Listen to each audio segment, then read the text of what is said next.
یہ علم علی اور علی کی اولاد کو گفٹ میں نہیں ملا, تحفے میں نہیں مل گیا, انہوں نے ہاتھوں پہ بچے قربان کروائے علم کی خاطر. ایک علی علیہ السلام کا شہزادہ بتاؤ جو میدان میں علم چھوڑ کے آیا. ایسے میں دکھاتا ہوں جو علم پھینک کے آئے. علم پھر جس نے قدر کی ہے اسی کے نام منسوب ہوگا نا. اس ملک پاکستان میں بڑے بڑے آئے تھے علم کو اتروانے والے. میرے والد صاحب نے مجھے بتایا, اللہ ان کو جنت میں اعلیٰ مقام عطا کرے, اور ضرور کرے گا. ان کا بیٹا اس گھر کی نوکری کرتا ہے. انہوں نے مجھے بتایا تھا, میں نے اپنی آنکھوں سے دیکھا, ایک لان تھی بہت بڑا طاقتور عامر, کہتے تھے میری آنکھوں سے میں نے دیکھا تھا, علم لگا تھا, کہتے نیچے اتار. وہ جس نے علم اتروایا تھا نا خود اتر گیا, ہواؤں میں اڑ گیا.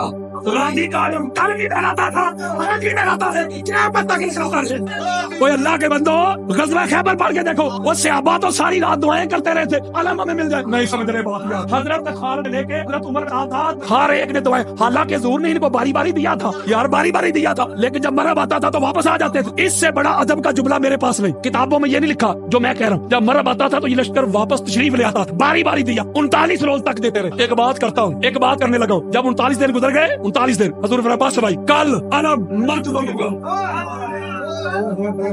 چلو میں بس ختم کرتا ہوں. یہ قبلہ نے بات چھیڑ دیا, میں اسی پہ نا, میں اسی نقطے پہ بات ختم کروں گا. میں نے خطاب نہیں کیا, میں نے سورہ انفال کی آیت نمبر 62 پڑھی تھی. اللہ نے قرآن میں کہا کہ اے نبی میں بھی تیرا مددگار ہوں, کچھ مومن بھی تیرے مددگار ہیں. میں نے اس قرآن اور حدیث سے کھول کھول کے دکھانا تھا کہ نبی کے مددگار کو علی کہتے, نبی کے مددگار کو ابو طالب کہتے, نبی کے مددگار کو خدیجہ الکبریٰ کہتے, نبی کے مددگار کو فاطمہ بتول کہتے, نبی کے مددگار کو حسنین کا ہی کہتے. یہ پھر صحیح مجھ پہ کر دیا اسی نقطے پہ آپ سے اجازت. جب 39 دن گزر گئے, حضور عباس بھائی روز کھانا کھاتے ہو, کیا 39 دن کو بھوکا رہ سکتا ہے؟ کھانے نہیں ادھر کھاتے تھے, اونٹ ذبح ہوتے تھے, ہر روز روز جاتے ہو, روز آتے ہو, کرتے کچھ نہیں. بس بخاری پڑھ رہا ہوں, کل علم مرد اس مرد کے ہاتھ پہ اللہ فتح دے گا, اور اس کی پہچان کیا ہے؟ وہ اللہ اور اللہ کے رسول سے محبت کرتا ہے, اللہ اللہ کا رسول اس سے محبت کرتے, اللہ اور اللہ کے رسول کا محب بھی ہے, محبوب بھی ہے. لو جی ذرا میری طرف. جب اسے اعلان کیا نا, ایسے کھول کھاڑے مولوی صاحب گستاخی ہو گئے, نہ جانے کون مار دے کافر کہہ کے, شہر کا شہر ہی مسلمان بنا پھرتا. میں گستاخی نہیں کر رہا, حقائق بیان کر رہا ہوں. ان کو پہلے علم ملا تھا کہ وہ کہتے جب اسے ساری رات سوئے, یا اللہ کل علم مجھے مل جائے. حضرت عمر کہتے میری زندگی بھر کی نیکیاں مولا لے لے, کل والا علم مجھے مل جائے. سعد بن وقاص کہتے ساری نیکیاں چلی جائے, کل والا مجھے مل جائے. مولوی جی وہ صحابہ کو علم مانگ رہے ہیں, تو کہتا ہے شیعہ کا.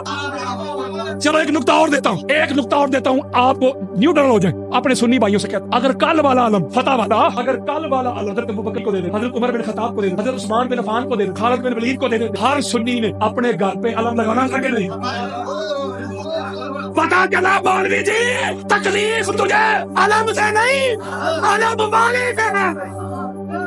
علم ساڈا ہی ہے, اسلام کا ہی ہے, پر شیعہ نے اس کی شکل بدل دی. میں نے کہا کیا ہوا؟ پنجہ لگا دیا. میں نے اسے کہا مفتی جی تو پنجہ نہ لگا, میں کہ میں ذمہ داری لینا. بھائی ایک شیعہ تجھے آ کے یہ نہیں کہے گا کہ پنجہ کیوں نہیں لگا, تو اصلی لگا نا. وہ یارو شیعہ نے بڑھا تو دیا, تو جو اصلی تھا نا اصلی, تو وہ گھر پہ لگا کے شیعہ کو کہہ اے جی اصلی. حضور نے بخاری میں لفظ موجود ہے, مولا علی علیہ السلام کو بلا کے مولا کو علم دیا. حضور نے دیا کہ سلمان نے, حضور نے دیا کہ ابو ذر نے, حضور نے دیا کہ سعد نے, حضور نے. اور بھائی اگر تجھے تکلیف ہے نا علی کو کیوں, علی کا کیوں, علی کا کیوں, تو یہ تیری تکلیف ہے, یہ تیرا مروڑ علم لینے والے میں نہیں, علم دینے والے میں. کل علم مرد کو دوں گا.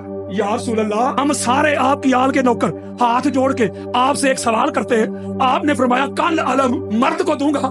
وہ 39 دن تک جن کو علم دے کے آپ بھیجتے رہے وہ بھی تو مرد ہی تھے. فرض کرے پہلے حضور علم دے کے بھیجتے عورتوں کو, پھر کہتے پہلے چونکہ عورتیں تھی اب کل مرد کو دوں. تو جب پہلے بھی مرد ہی تھے تو حضور نے یہ کیوں فرمایا کہ کل مرد کو دوں گا؟ اگلے جملے میں توجہ, اگلے جملے میں حضور نے اس کا بھی جواب دے دیا کہ بعد میں میری امت پریشان نہ ہو, کل علم مرد کو دوں گا. لیسا بفرار, جو فرار نہیں ہوتا جو قرار ہوتا ہے. چلا ایک مرد کی ڈیفینیشن, ہم کہتے ہیں شاید مرد وہ ہے جس کی مونچھیں بہت بڑی, مرد وہ ہے جس کا قد, جس کی ہائٹ کوئی 6-7 فیٹ ہے, یا مرد وہ ہے جب گھر میں آئے تو گھر والے ڈر جائیں, یا مرد وہ ہے تو بیوی کو زیادہ گالیاں دے. میرے آقا نے مرد کی ڈیفینیشن کر دی. میرے آقا نے فرمایا مرد وہ ہے جو میدان میں قرار ہو, فرار نہ ہو. ایک اور نقطہ ہے اس میں, 2 ہی باتیں اس روایت میں. حضور فرماتے کل علم مرد کو دوں گا. علم اور مرد 2 باتیں یاد. اس کا مطلب علم کا تعلق مرد کے ساتھ, مرد کا تعلق علم کے ساتھ. خیبر سے لے کے کراچی کی سڑکوں تک دنیا کے سارے نام مردوں کو